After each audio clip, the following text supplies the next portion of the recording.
အားလုံးပဲမင်္ဂလာပါကျွန်တော်ရဲ့မိတ်ဆွေတို့ဗီဒီယိုလေးတစ်ပုဒ်ထပ်ပြီးစီစဉ်ပေးထားပါအကြောင်းအရာလေးတစ်ခုကျွန်တော်ရင်ပြောပြမယ်နော်ကဘာကျော်ကျိုးတန်းလမ်းလျှောက်သူတယောက်ကတနေ့ပေါ့နော်တကယ်ကိုနာမည်ကြီးတဲ့ကြောက်ကဘာအမြင့်ကြီးနှစ်ခုရဲ့ဂျားထဲမှာကျိုးတန်းပြီးတော့လမ်းလျှောက်တဲ့ပြောက်ကွက်တကူကိုလုပ်ဖို့စီစဉ်ထားရတယ်ပေါ့နော်အဲ့လိုနဲ့သူတို့အဲ့ဒီနေ့ကိုရောက်တဲ့အခါမှာဘာဖြစ်လဲဆိုတော့ရာသီဥတုကမကောင်းဘူး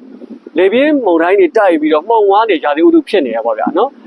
အဲ့တော့သူကပထမတစ်ခေါက်ကတော့လူကိုယ်တိုင်ပဲလူသီးတံပဲရှောက်တယ်ပေါ့နော်ဒုတိယတစ်ခေါက်ကျတော့ဘယ်လိုရှောက်ရမှာလဲဆိုတော့ဘိန်းတစ်လုံးပါတဲ့နတ်တွန်းလဲလေးနဲ့တူတူဒီဘက်ကန်းနဲ့ဟိုဘက်ကန်းကိုပြန်ရှောက်ပြရမှာပေါ့နော်အဲ့တော့ရာသီဥတုကလည်းမကောင်းဘူးဆိုတော့သူ့အတွက်ကအခက်အခဲဖြစ်ဒီအချိန်မှာသူ့ကိုအားပေးနေတဲ့ပြိတ္တတွေကတယောက်ကနေပြီးတော့ဘာပြောလဲဆိုတော့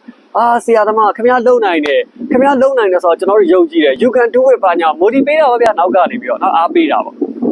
အဲ့လိုနဲ့ဒါကိုကြားတဲ့အခါမှာကျိုးတဲ့လမ်းလျှောက်သူကဘာပြောလဲဆိုတော့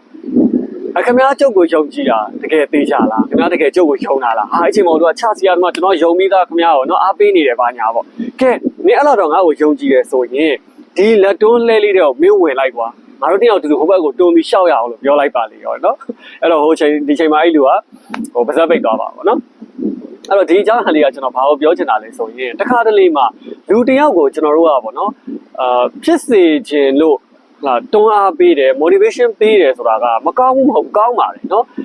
ဒါပေမဲ့တခါတလေမှာသူ့အတွက်အရန်ကိုခက်ခဲကြက်တဲနေတဲ့အခြေအနေမျိုးဂျင်းနဲ့ချက်ထဲရောက်နေတဲ့အခြေအနေမျိုးမှာဆိုရင်တော့သူ့ကိုကျွန်တော်ကပို့ပြီးတော့ကြောက်ကဘားတဲ့ကြာသွားအောင်တွန်းပို့နေတဲ့အနေအထားမျိုးဖြစ်သွားတတ်တယ်ဆိုတာကိုလည်းသတိထားရမှာဖြစ်ပါတယ်အားလုံးကိုကျေးဇူးအများကြီးတင်ပါတယ်